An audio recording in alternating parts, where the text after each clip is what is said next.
Good morning, YouTube. Today we are making an over-the-top meatloaf. This stuff is to die for. Not just one, but two types of cheese and covered with a tangy sweet and sour sauce. Yeah, it's that good. Let's cook, y'all. We got a family to feed. Okay, we're gonna make some meatloaf. Yes, let's do it. All right. First thing, if you're making meatloaf, I want to say one of the tricks to making sure that your meatloaf is not tough is to not overmix the meat, right? So here's the best trick to keeping that from happening. Here's how not to have that happen. All right, so I like to take all the stuff that you're gonna mix into your meatloaf. Make sure all of that is, well, okay, I like to figure out how to use my food processor. What in the world? Okay, that has to go that way. This is now, there we go, okay. Thank God. I got this for Christmas. Which means I need to make everything in the food processor because it's new and it's a toy and it's fun. I can't quite remember how it all goes together. All right, so in our food processor, now this makes a big batch, right? This actually makes 2 meatloaves. If you've got a giant family, that's fine, bake them both off. If you don't, wrap one of them in plastic wrap and throw it in the freezer, and it's good for up to a month. So you've just made dinner twice, okay? So we've got one big carrot, and I just peeled it, diced it up a little bit. One pretty big yellow onion. You can use a white onion if you want to. I like the strong flavors in the yellow onion.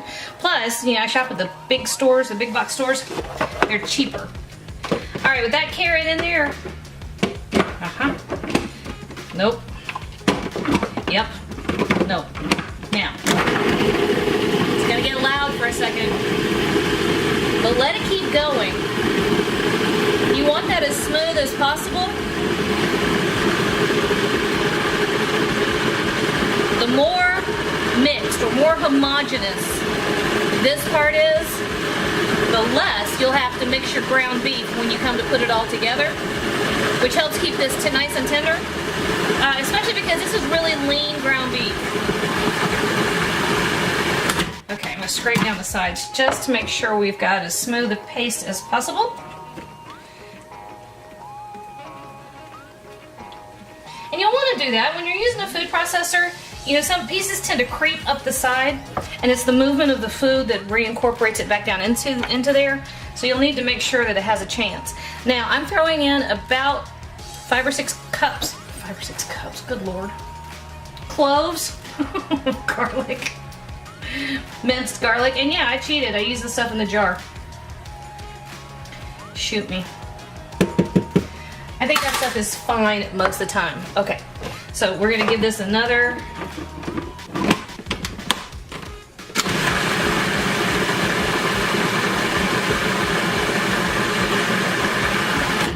Okay, now to this, like I said, this is pretty lean ground beef. It's 93.7, right? So it means that it's nice and lean, but we gotta be careful with the flavor. We've really gotta punch up flavor in this because it doesn't have the fat.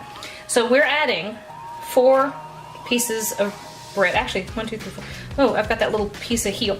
You know what? If you make meatloaf a lot, save the heel from your bread, throw it in the freezer, and when you're ready to make meatloaf, boom, you can use those. This is whole wheat bread, just because we don't use white bread. I know. Sorry. All right, and then 4 extra large eggs, because that's what I got. If you got large eggs for just 3 pounds of ground beef, I might use an extra one.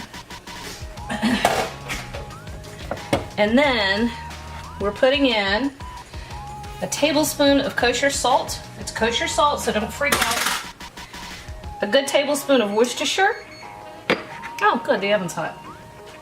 350 degrees. A tablespoon of black pepper.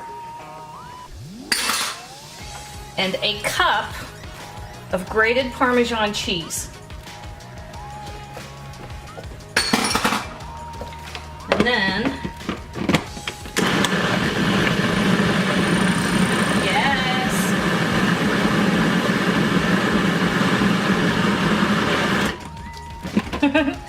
the channel, Jonathan. Yes, queen.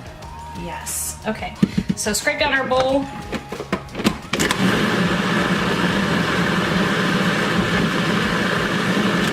Perfect. All right, now we're gonna grab our great big mixing bowl because you need some real estate to do this.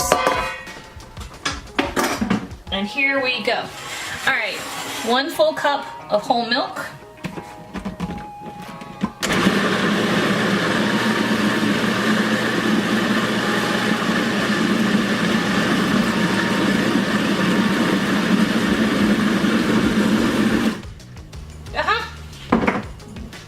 Here we go.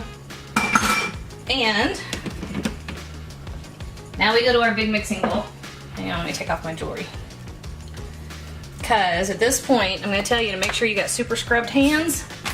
And you're going to get right on in here. The best way to do this is by hand.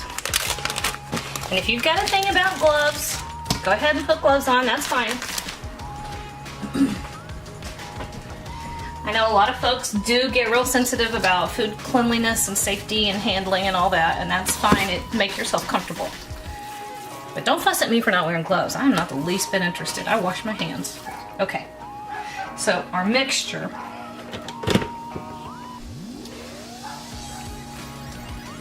Right over the top. And we're gonna really try to spread that out as much as possible.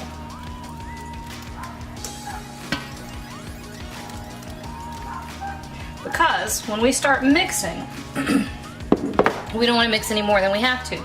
And to this, we're going to add 1.5 cups of grated cheddar cheese. It's a little over the top on this meatloaf. This is not my granny's meatloaf. This is, yeah. And then you just mix. You want to mix thoroughly, but as little as possible. And I know that sounds like it's kind of a contradiction, but you will be able to see how that's working out.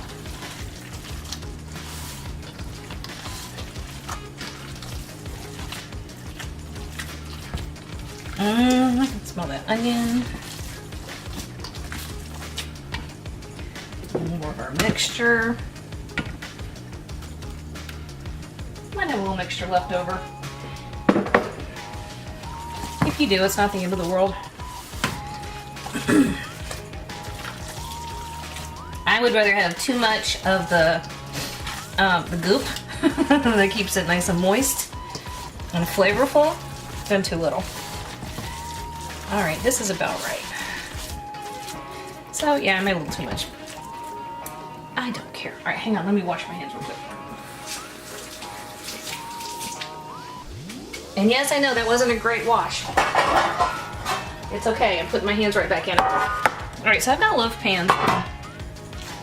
And I'm just going to divide the mixture in half. And half goes in one and half goes in the other. And this is where you want to cover that real well and throw one of them in the freezer.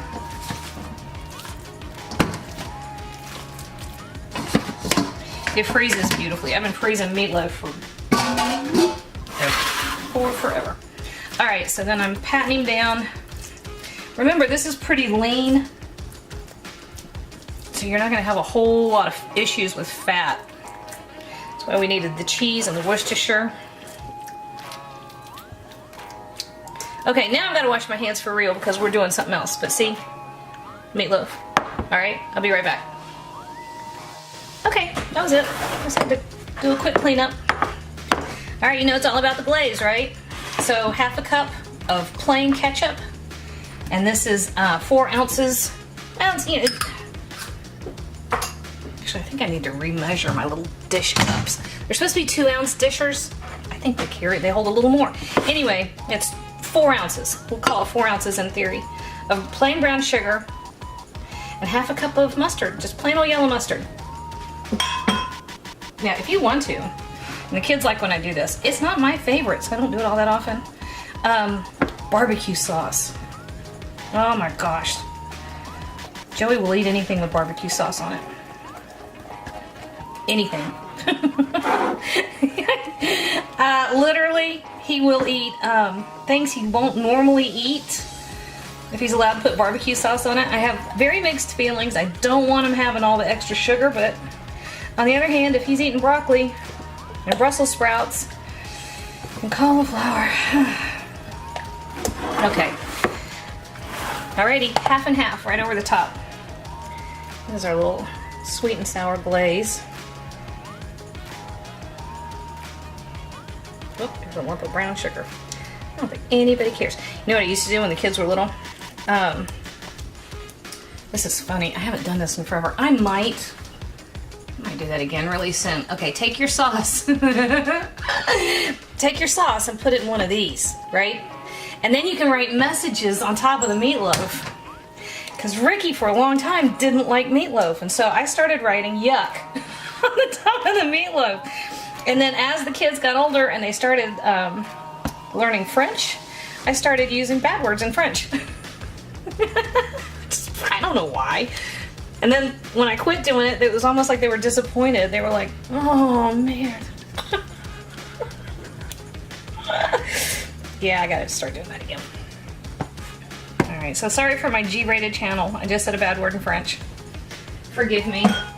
Okay guys, we got a 350 degree oven. I'm gonna put these in for about an hour and 15 minutes. I'm gonna go find my meat thermometer so we can make sure we're doing a check on it in the meantime. But that's gonna be so good. Okay, well this is me realizing that apparently the battery in my thermometer has quit, so I can't take its temperature. I'm 99% sure that that's done. That's been in for about an hour and 15 minutes. Theoretically, I would like to tell you... Oh, well, why are we going off now? Okay, let's see what we got. Theoretically, I would like to tell you that it is 160 degrees. I don't know why this silly thing just turned on, but it did. Alright, let's get an internal temp. We actually are a little bit over, so we've gone a little bit over here, and we're fine. Take it in a couple places. And here's the other thing about a meatloaf. Don't cut it right away. If you cut into this right now, chances are you're gonna lose all structural integrity. So give this about 15 to 20 minutes to rest, and it will be perfect. You'll be able to actually slice it. Now, just because, you know, it's me, for the sake of the video. I'm gonna come in here and sneak a bite, just so I can tell you how we did. Oh man, that looks perfect. That's gonna hurt, isn't it? Yeah, it is. It's gonna.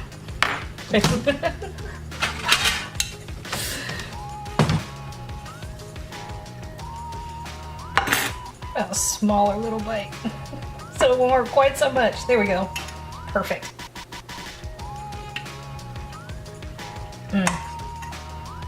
Oh yeah, guys. I'm just gonna eat it even though it hurts.